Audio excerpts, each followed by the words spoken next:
नमस्कार, मैं हूं आशीष वर्मा। सीएनबीसी आवाज मोतीलाल ओसवाल स्टूडियोज में आप सबका स्वागत है। बारी है आज के मॉर्निंग कॉल की और शुरुआत सुबह की टॉप हेडलाइंस के साथ। वेस्ट एशिया जंग का अंत नहीं, अमेरिका ईरान में फिर तनाव बढ़ा। अपाचे हेलीकॉप्टर मार गिराने के जवाब में अमेरिका ने ईरान पर किया बड़ा हमला।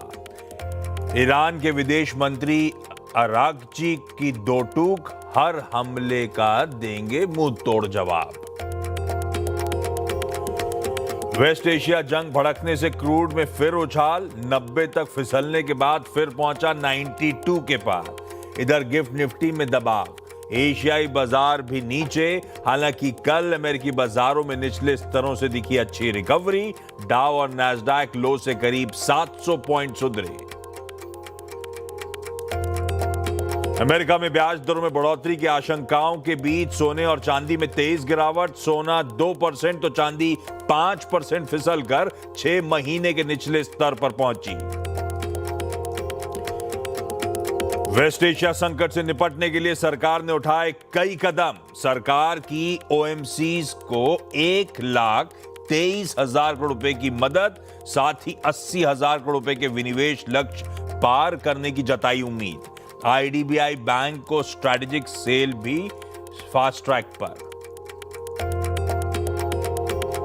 और क्रूड की बढ़ती कीमतों के बीच एटीएफ की कीमतों में 10% की हुई बढ़त। ओएमसीज ने घरेलू एयरलाइंस के लिए नए सिस्टम का किया ऐलान। 3 साल तक के लिए फिक्स्ड होगी एटीएफ कीमतें।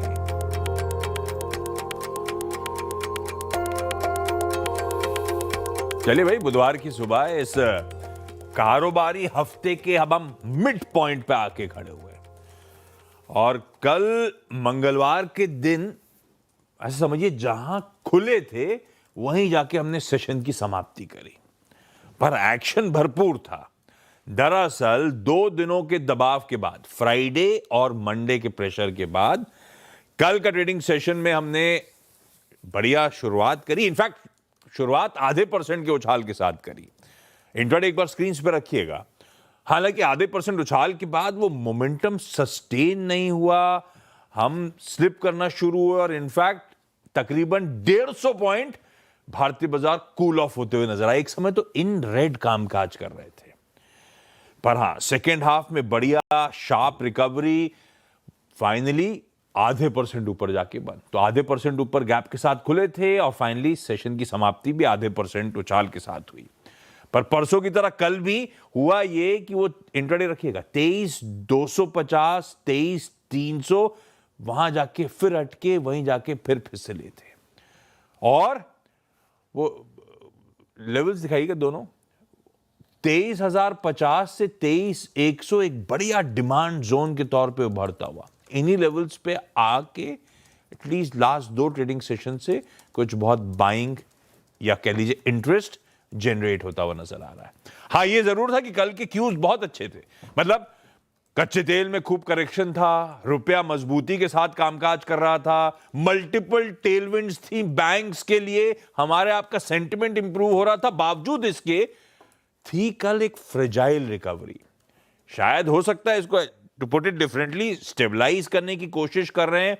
एग्रेसिव सेलिंग नहीं है, कंसोलिडेशन हो रहा है। हाँ, ये बात भी सही है। कल के सेशन की हाईलाइट थी निफ्टी बैंक। क्या पावरफुल कमबैक था उसका। निफ्टी बैंक साइकोलॉजिकली इंपॉर्टेंट 55,000 के मार्क को रिक्लेम करा और वो इंपॉर्टेंट एवरेजेस 20 डेमा वगैरह के कन्विंसिंगली ऊपर जाके कल सेशन में कामकाज हुआ। सेशन की समाप्ति होती हुई नजर आई और ब्रॉडर मार्केट्स में भी ये पॉजिटिव सेंटिमेंट्स मिरर कर रहे थे। तो निफ्टी ने नहीं दमखम दिखाया, लेकिन निफ्टी बैंक सॉलिड था और ब्रॉडर मार्केट्स का भी परफॉर्मेंस अच्छा नजर पड़ा। खैर, आज सामने एक सैंडविच सेशन खड़ा है, यानी कि 2 वीकली एक्सपायरीज के बीच वाला ऑल इंपॉर्टेंट सेशन। आमतौर पे एक ट्रेंडिंग डे होता है, इसकी हम लोग कब से चर्चा करते रहे। और आज एक कैबिनेट की बैठक भी शेड्यूल्ड है। आई एम श्योर लक्ष्मण और उनकी टीम कुछ ना कोई अपडेट बताएंगे, कैबिनेट किस मुद्दे पर विचार विमर्श कर रही होगी। प्लस सारे ओवर द नाइट डेवलपमेंट्स पे हमें रिएक्ट करना है।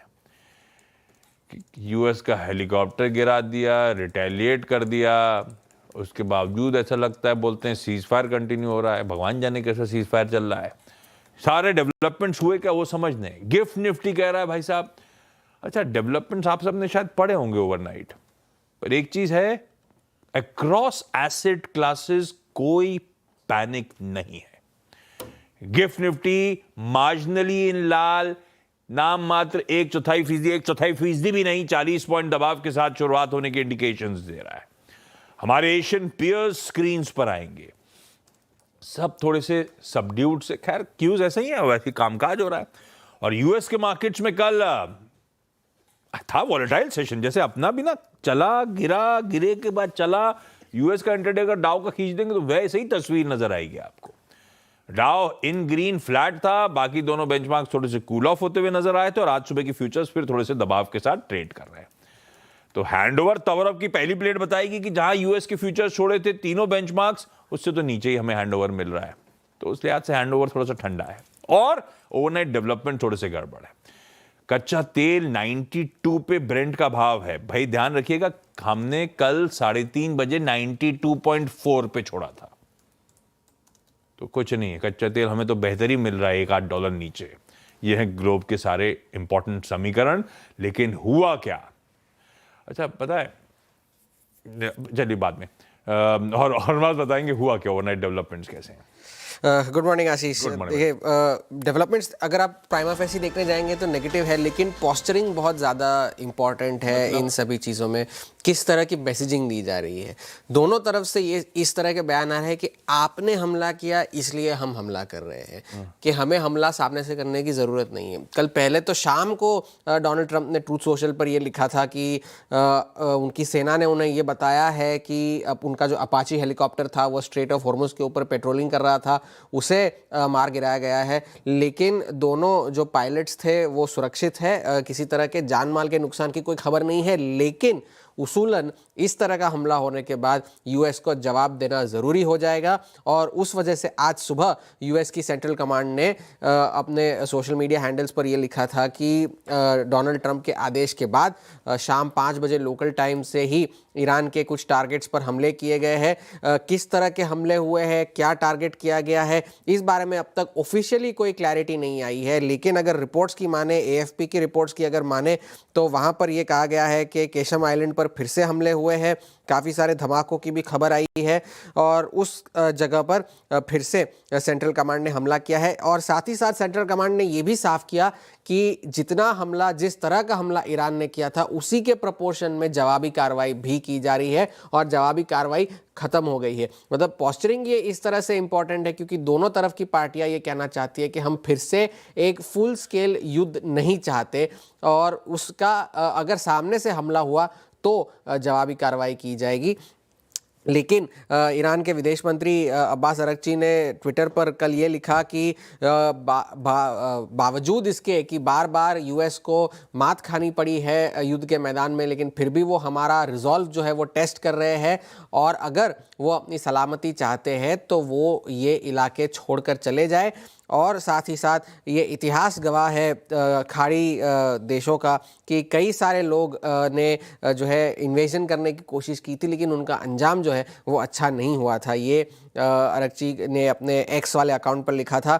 और उनके पार्लियामेंट के जो स्पीकर है गालिबाफ, उन्होंने भी कल लिखा था कि हम तो डिप्लोमेसी की भाषा अच्छे से बोलते हैं, लेकिन हम दूसरी भाषा और अच्छे से बोलते हैं, और अगर आप हमें दूसरी भाषा बुलवाना चाहते हैं तो हम वो भी अच्छे से बोलेंगे। और साथ ही साथ you ride the horse you saddled, वो उन्होंने अपने एक्स के अकाउंट पर लिखा था। कल यूएस का बाजार बहुत ज़्यादा वॉलेटाइल था।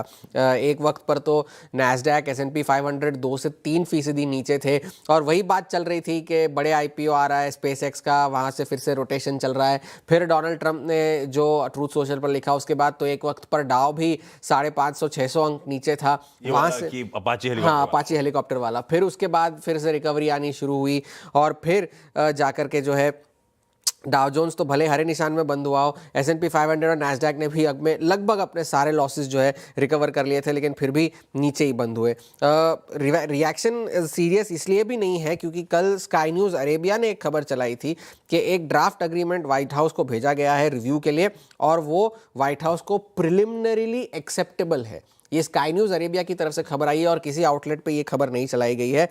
और CNBC से भी व्हाइट हाउस के ऑफिशियल ने ये कहा है कि Iran is desperate to make a deal, और साथ ही साथ बातचीत चल रही है और एक डील होगी वो इस तरह की डील होगी कि ईरान के पास परमाणु हथियार न रखा जाए।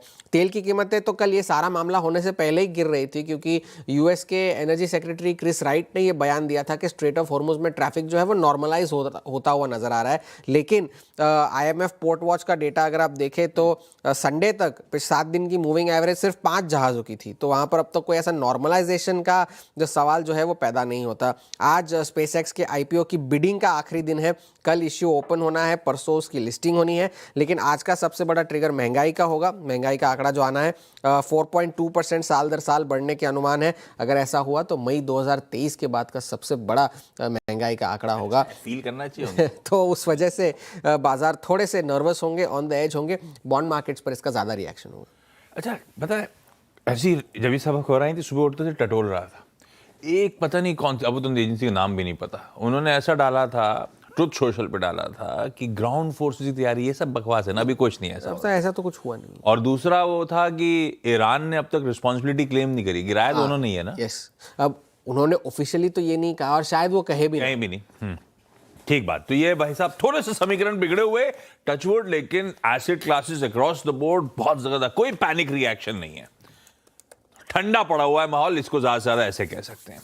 मैं पता है क्या एकदम बोलते बोलते रुक गया। 2 दिन से मैं एक मेगा पोल पे काम कर रहा था, कल रात में तैयार हुआ, डेस्क को भेजा था कि आज सुबह लेंगे, और सुबह सारी तस्वीर बदल रही थी, तो सोचा था पोल होल्ड पे रखा जाए, अब फायदा नहीं है। लेकिन बहुत ज़्यादा एसिड क्लासेस में मूव है नहीं, तो मैं ये कहना चाहता दरअसल प्रोड्यूसर साहब से कि वो पोल 8 बजे उतारेंगे, आप प्लीज खोल लो उसको।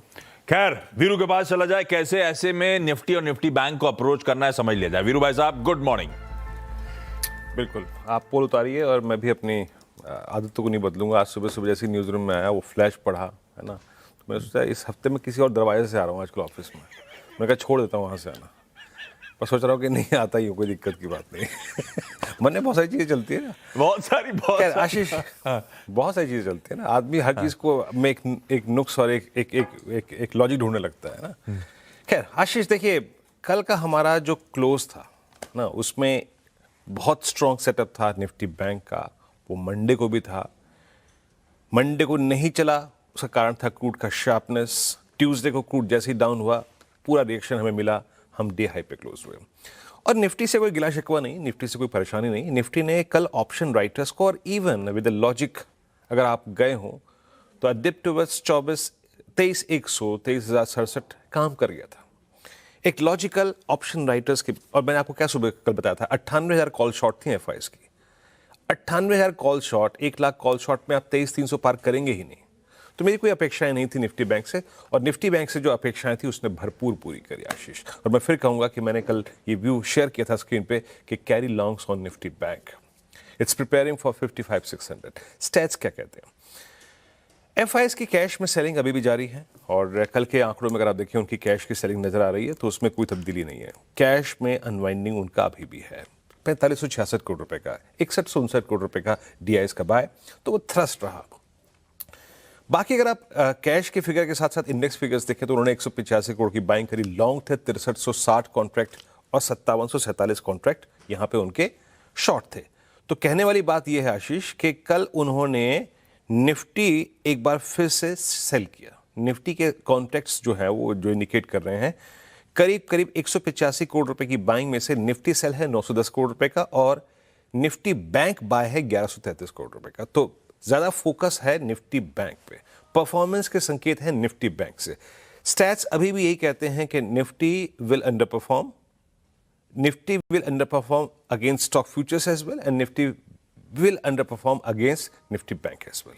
तो ये 3 तथ्य इन स्टॉक से निकल के आते हैं। बाकी नेट शॉर्ट वहीं पे खड़ी हुई 2.77 के आसपास है।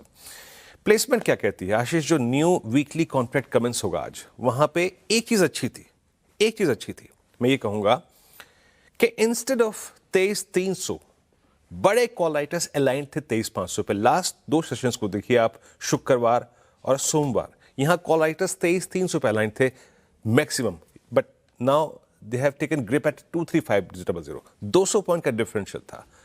पुट राइटिंग अभी भी अच्छी बात है कि 23,200 पे विजिबल थी और 23,000 पे, यानी बाजार ने स्लाइटली अपने बायस को पॉजिटिव रखा और अपवर्ड शिफ्ट हुए थे थोड़े से ऑप्शन राइटर्स, है ना। तो एक ये तब्दीली थी। और एक और चीज मैं बताता हूं डॉक्टर साहब, कुछ देर के लिए आप निफ्टी बैंक रखिएगा। Look at the differential Ashish. Nifty bank ने कल ऑलमोस्ट 100 डेमा को टेस्ट करने की तैयारी कर ली थी। आपने 50 डेमा को पार कर लिया, आपने 10 डेमा को पार कर लिया, आपने 20 डेमा को पार कर लिया, और निफ्टी अभी भी 10 डेमा से लगभग 200 पॉइंट दूर है, 250 point. So that's the huge differential, जो कि धीरे लेटर और सूनर उसको बाजार पैरेलली अलाइन करता है, उसको भरने की कोशिश करता है। तो वो माइट भी प्रक्रिया होती, बट ये आज सुबह के इंसिडेंट ने आपकी चीजें जो है वो थोड़ी सी, अगर आप देखें, टेक्निकली पॉइज कर दी। पिरामिड्स लेके आइए। पिरामिड्स में ये चीज आपको एक्सप्लेन करता हूं। कॉल राइटर्स का दूर बैठना 23,500 पे, पुट राइटर्स का एग्रेसिव होना 23,200 पे, 23,000 पे was slightly better versus day before yesterday, है ना। ये देखिए मेरा व्यू क्या रहेगा। देखिए, शायद हम आज एक बार फिर से कल के लोस को टेस्ट करें। परिस्थिति तो कहती है अगर क्रूड थोड़ा सा इंचअप हुआ तो बहुत स्ट्रॉन्ग स्कोप है कि हम कल के लोस को टेस्ट करें या फिर परसों के लोस को टेस्ट करें। बट मैं फिर कहूंगा, till the time we have base one, हम लोअर ट्रेजेक्टरीज पे सेल नहीं करेंगे। ये ट्रेजेक्टरी हमें 2 दिन से बाय का ट्रेड दे रही है आशीष। That's 23100 and 23067। आज के लिए वो 23,055 और 23,100 है। इस स्ट्रक्चर का ब्रेकडाउन तभी होगा जब 22,986 टूटेगा, देन अ कोलैप्स टुवर्ड्स, जो कि मैं 2 दिन से मेंटेन कर रहा हूं, 783 is possible. But till the time ये है base one, no sell at base one trajectory. 25,100 को मैं 23,100 को मैं एक अच्छा बाय ट्रेड मानता हूं, और ऊपर की तरफ अभी भी हम जिस तरीके से कॉल राइटर्स 23,300 पे अलाइन है, माना कि ये 23,500 की तुलना में कम है, बट स्टिल ये हमारा एग्जिट जोन होगा आशीष। हाँ, अगर 281,345 बाइसेक्ट होता है तो निफ्टी, जिस बात की मैं बात कर रहा हूं, a differential between 2 benchmark indices, उसको उस स्पेस को भरने की कोशिश करेगा, then a move towards 483 and 540 is possible where 10 DEMA is aligned. इस तरीके से आप निफ्टी को अप्रोच कीजिए, but I on crude. Nifty bank और आशीष, कल हमने बात की थी 54,200 के ऊपर, ये खुला तो स्थिर रहेगा, बाय कीजिए। 54,500 बाइसेक्ट किया, 20 डेमा बाइसेक्ट किया, पहले कॉल राइटर्स को बाइसेक्ट किया, 55,110 पे 50 डेमा को बाइसेक्ट किया और डी हाई पे क्लोज हुआ। मैंने लॉन्ग कैरी करने का यहां पे व्यू दिया था। अगर आप डरते नहीं है तो लॉन्ग कैरी करिए। यहां पर क्या है, 55,000 पे स्ट्रॉन्ग कॉल राइटिंग थी और पुट राइटिंग भी थी, तो वो 54,000 से इमीडिएटली शिफ्ट होकर अब 55,000 पे आ गई है। लेवल्स लेके आइए। हम अगर कल की पोजीशन लेके बैठे हैं तो हम बेस वन को वरीयता देंगे, इंपॉर्टेंस देंगे। ये होगा वो आपका, अगर आप देखें लेवल, जिसके ऊपर स्ट्रेंथ कल वाली परसिस्ट करेगी। याद रखिएगा, बेस वन क्या है, अभी हमने क्या देखा, पुट राइटिंग हुई है, तो 55 नहीं, इसको हटा दीजिएगा, 55,040 और 54,823, एक 5 हटा दीजिएगा यहां से। 55,040 और 54,823 अगर ये मेंटेन करता है तो हम बाय ऑन डिप्स करेंगे। और ऊपर की तरफ फर्स्ट हर्डल जो आशीष आता है वो है 100 डेमा का क्लस्टर, वो है 55,550 और 55,660। अगर निफ्टी बैंक इसको बाइसेक्ट करता है, then swing towards second RS, यानी RS2, जहां पे 56,000 के कॉल राइटर है, वहां तक का पॉसिबल है। और मैं कंस्ट्रक्टिव, मैं निफ्टी बैंक पे पॉजिटिव तब तक रहूंगा जब तक इस मूव में आप 20 डेमा की ट्रेजेक्टरी को होल्ड करते हैं। और वो कहां आती है, वो आती है करीब 54,600 और 54,500 के जोन में, जो कि कल का ब्रेकआउट पॉइंट था आशीष। चलिए क्विकली प्रकाशगाबा.com के श्री प्रकाश गाबा सर के पास चला जाए आज की चकाचक चार्ट्स के लिए। गाबा सर, गुड मॉर्निंग। आज के प्रिफर्ड आइडियाज। बिल्कुल, सबसे पहले आपने सुबह बोला कि डेफिनेशन सीजफायर का क्या है, तो मैंने उसके बाद चेक किया। According to Donald Trump, as a ceasefire in a conflict zone is an agreement where fighting and shooting continues. हम लड़ते रहेंगे, ये हमारा एग्रीमेंट है। Ceasefire is a conflict zone where fighting and shooting continues. Correct, ये उनका definition है। बिल्कुल, मैं अभी चेक किया सामने। ठीक है, और ये हो भी रहा है। हाँ। डिक्शनरी में जाऊं, लेकिन बोला नहीं, according to Donald Trump. Problem ये ना, अब ये ऑक्सफोर्ड इंग्लिश तो फॉलो करते नहीं है यूएस वाले, तो इनकी अंग्रेजी तंग है। क्या करें, अब ये है, अभी सीजफायर का डेफिनेशन चेंज हो गया। अब 2 stocks. Good morning to you सभी, आपकी पैनलिस्ट है, वीरू भी है, if he is in silent. Stock जो मुझे पसंद है इस वक्त, वो है अपोलो हॉस्पिटल। अपोलो हॉस्पिटल का बेसिकली चार्ट स्ट्रक्चर पॉजिटिव है, यहाँ पर रेजिस्टेंस बहुत ही कम है, एक्चुअली नहीं है, नेग्लिजिबल है। ट्रेड करा है करीब 8,525, तो टारगेट होगा 8,600 का, स्टॉप होगा 8,465। तो यहां पर एक फ्लैट मिले या डिप मिलते, बाइंग का मौका बनता है अपोलो हॉस्पिटल। दूसरा स्टॉक जो मुझे पसंद है इस वक्त वो है इंडियन बैंक। यहाँ पर जो बेस बना है बहुत बढ़िया बना है। शायद मैंने ये इंडियन बैंक कल भी दिया था, करीब 12.50 को आपके शो पे दिया था। उसका टारगेट दिया था 880 का, वो तो अचीव हो गया। लेकिन अब मुझे और अच्छा लगता है, टारगेट अब 900, स्टॉप होगा 870 इंडियन बैंक। हाँ, इंडियन बैंक कल सास बहू और सेंसेक्स में गावस्कर ने दिया था, दिन के हाईज पे जाके बंद हुआ, आज फिर फोकस में, और साथ में Apollo hospitals. Gavaskar thank you. 8 बजे वापस आपसे मुलाकात होगी। क्विकली कंचन बताएंगे आज के इंपॉर्टेंट स्टॉक्स इन न्यूज। कंचन बताएं। Good morning. शुरुआत करते हैं एनएलसी इंडिया के साथ। आज रिटेल के लिए एनएलसी इंडिया का ओएफएस खुलेगा और साथ ही साथ अगर हम बात करें नॉन रिटेल की तो 5 गुना से ज़्यादा जो हिस्सा है वो भरा है। सरकार 1% ग्रीन शू ऑप्शन का इस्तेमाल करेगी और फ्लोर प्राइस की बात करी जाए तो 303 रुपये प्रति शेयर। इसके अलावा डिक्सन टेक फोकस में होना चाहिए। ताइवान की कंपनी जेमटेक के साथ कंपनी ने जेवी बनाई है, जहां पे ऑप्टिकल ट्रांसीवर और बोसा मैन्युफैक्चरिंग के लिए जो जेवी है उसको बनाया गया है, जहां पे डिक्सन की 60% की और जेमटेक की 40% की हिस्सेदारी होगी। हिंदुजा ग्लोबल आपके फोकस में बिकॉज सीएम योगी आदित्यनाथ ने प्रोजेक्ट गंगा लॉन्च कर दिया है। प्रोजेक्ट के तहत 20 लाख घरों को ब्रॉडबैंड के साथ जोड़ा जाएगा। ये ऐसा लक्ष्य लेके चल रहे हैं। इंडिगो फोकस में बिकॉज कंपनियों ने एटीएफ के दाम जो है वो 10% तक की वहां पे बढ़ोतरी कर दी है, तो इस लिहाज से आपके फोकस में इंडिगो और सब बाकी के जो एविएशन स्टॉक है वो होने चाहिए। भारतीय हेक्साकॉम आपके फोकस में बिकॉज कंपनी को बॉम्बे हाई कोर्ट से काफी बड़ी राहत मिली है। कोर्ट ने 474 करोड़ के स्पेक्ट्रम मार्च डिमांड को रद्द कर दिया। इससे पहले हमने देखा था कि वोडाफोन और साथ ही साथ जो एयरटेल है वो भी इसी तहत फोकस में थे। अजंता फार्मा बिकॉज यहाँ पे 1024 करोड़ की जो ब्लॉक डील है वो हुई है। Promoter entity Ravi Agrawal trust ने बेचा है करीबन 3% की हिस्सेदारी और कोटक महिंद्रा एमएफ ने 1.7% की हिस्सेदारी 624 करोड़ में खरीदी है। और एमके और फार्मा भी एक ब्लॉक डील, क्योंकि यहाँ पे बीसी इन्वेस्टमेंट 4 ने 1.9% की जो हिस्सेदारी है वो 612 करोड़ में बेच दी है। परफेक्ट है। क्विकली छोटा सा ब्रेक के उस पार केडिया एडवाइजरीज के अजय केडिया साहब से जानेंगे आज की कमोडिटी पिक्स। आप सबका स्वागत है। तब और अब मैं पहली बार बोलने लगा था क्या? आपकी स्क्रीन पे वो तब और अब की बाकी सेकंड प्लेट, मैंने कहा था बहुत ज्यादा कोई वेरिएबल्स मूव नहीं कर रहे हैं। यूएस डॉलर आपको दिखेगा 100 के पार, लेकिन वो 2 दिन पहले भी वहीं था, तो ठीक है, सब कुछ रिलेटिव कामनेस के साथ है। हैंडओवर तो ठीक ठाक है। मामला गड़बड़ा गया ओवरनाइट, वो बात अलग। ऐसे फिर कमोडिटीज में ट्रेड कहां पे बेहतर मिलेंगे, लॉजिकली करना क्या चाहिए, अजय सर बताएंगे। Ajay sir good morning. Very good morning Ashish ji. बिल्कुल नए डेफिनेशन जो हमने अभी सुना था डोनाल्ड ट्रंप का, वो बिल्कुल सटीक बैठ रहा है। बिकॉज कहीं पे भी आप देखिए, कोई भी सीज फायर की बात होती है, इजराइल कोई ना कोई नया रॉकेट छोड़ता है और इमीडिएटली हम उसका असर सोने चांदी पे आते हुए दिखते हैं। इस वक्त हम 4200 का लेवल ब्रीच कर चुके हैं। जल्द हम $4000 या उसके नीचे जाने की तैयारी कर रहे हैं। डोमेस्टिक मार्केट पे भी दबाव कल भी था, आज भी रहेगा, जहां पे 1,52,500 पे बिकवाली करके चलनी है। 1,50,000 तो इंट्रीम है, बट मुझे लगता है जल्द हम 1,45 तक के भी लेवल सोने में देख पाएंगे। वहीं चांदी की अगर बात करें तो गोल्ड सिल्वर रेशियो में जंप है। इसका मतलब चांदी ज्यादा टूटेगी। इंटरनेशनल में $70 तोड़ नहीं रहा था, जिस वॉल्यूम से तोड़ा है शुक्रवार को, वो अभी भी हमें लगता है कि नीचे में $62 का लेवल भी दिखा देगी। उसी को देखते हुए 2,38,500 में हम चांदी बेच के चलेंगे। इमीडिएट टारगेट तो 2,32,000 का रहेगा, बट जल्द 2,20, 2,25 तक के भी लेवल मिलेंगे। तो जल्द सोना चांदी और सस्ते होते हुए दिखाई देंगे और दबाव बढ़ रहा होगा। Ajay sir thank you so much. सोना और चांदी दोनों में बिकवाली और शायद चांदी में और एग्रेसिव सेलिंग का प्रेशर नजर आए। आज के इवेंट्स कैलेंडर की तरफ बढ़ते हैं, जरा स्टिंग प्ले आउट करिएगा। और आज है वेडनेसडे का सेशन, वो सैंडविच सेशन है 2 वीकली एक्सपायरीज के बीच। आज कैबिनेट की बैठक शेड्यूल्ड है। ग्लोबली सबसे इंपॉर्टेंट तो खैर ये सब वेस्ट एशिया के डेवलपमेंट्स होंगे, लेकिन साथ में यूएस का आज शाम को इन्फ्लेशन का, मई इन्फ्लेशन का प्रिंट आ रहा होगा। बैंक ऑफ कनाडा का ब्याज दरों का फैसला आ रहा होगा।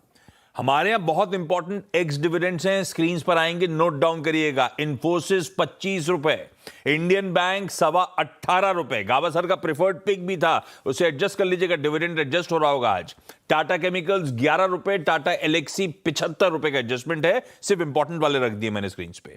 3 इंपॉर्टेंट बोर्ड मीट्स हैं। पावर ग्रिड फंड रेजिंग करना चाहते हैं अनसिक्योर्ड टर्म लोन फैसिलिटी से, ठीक है, ये स्टॉक मूविंग नहीं है। जी एंटरटेनमेंट एंटरप्राइजेस फंड रेजिंग करना चाहते हैं, आज बोर्ड बैठक है इशुएंस ऑफ शेयर्स के थ्रू। और एस्ट्रा माइक्रोवेव प्रोडक्ट्स आज बोर्ड मीटिंग है बिजनेस रीस्ट्रक्चरिंग के लिए। एस्ट्रा माइक्रोवेव प्रोडक्ट्स और एस्ट्रा स्पेस टेक्नोलॉजीज के डीमर्जर पे विचार विमर्श हो रहा होगा। एनएलसी इंडिया कल सॉलिड रिस्पांस मिला है, वो आगे मैं टॉप 20 में डिस्कस करूंगा। आज सेकेंड डे है ओएफएस का, रिटेल की बारी। वायदा के कर्व में अंबर और केन्स कंटिन्यू कर रहे हैं। आज एम्फी अपना मंथली डेटा मई मंथ का शेयर कर रहा होगा, तो उसको बढ़िया तरीके से प्रेजेंट कर देंगे, माहौल है कैसा समझ लेंगे। ग्लोबली जापान का पीपीआई यानी कि होलसेल इन्फ्लेशन का प्रिंट, उनका 30 ईयर बॉन्ड ऑक्शन भी जेजीबी ऑक्शन भी लगा हुआ है। चाइना में इन्फ्लेशन प्रिंट आना था, वो आ गया है। और यूएस की क्रूड ऑयल इन्वेंट्रीज भी आज है। यूएस में ओरेकल कॉर्प के Q4 के नंबर्स आएंगे, तो आज हमारे यहां ओएफएसएस का स्टॉक रेड आप रखिएगा। कल वायदा के टॉप लूजर्स में शुमार था वो स्टॉक, वैसे by the way. UN security council की हाई लेवल मीटिंग है मिडिल ईस्ट सिचुएशन पर, आज शाम को इंडिया टाइम के हिसाब से 7:30 बजे। और पीएम मोदी आज एक नया रिकॉर्ड बना चुके हैं। पंडित जवाहरलाल नेहरू साहब ने कॉन्जिक्यूटिव बतौर पीएम 4398 डेज संभाला था पदभार। पीएम मोदी आज का दिन जोड़ूं तो 4399 डेज के लिए कंटिन्यूअसली 12 साल से पीएम है, तो नया रिकॉर्ड बनाते हुए आज। चलिए भाई, इस नोट पर गिफ्ट निफ्टी के क्यूज दिखा देता हूं। ठीक है, 50-55 पॉइंट दबाव, लेकिन ऐसे ही मूड वैसे अक्रॉस एशिया है। हमारे पियर्स भी ठंडे ही कामकाज कर रहे हैं। सुबह सुबह जुड़ने के लिए आप सबका धन्यवाद। मॉर्निंग कॉल में आज के लिए इतना ही। ब्रेक के उस पार आज का टॉप 20। नमस्कार।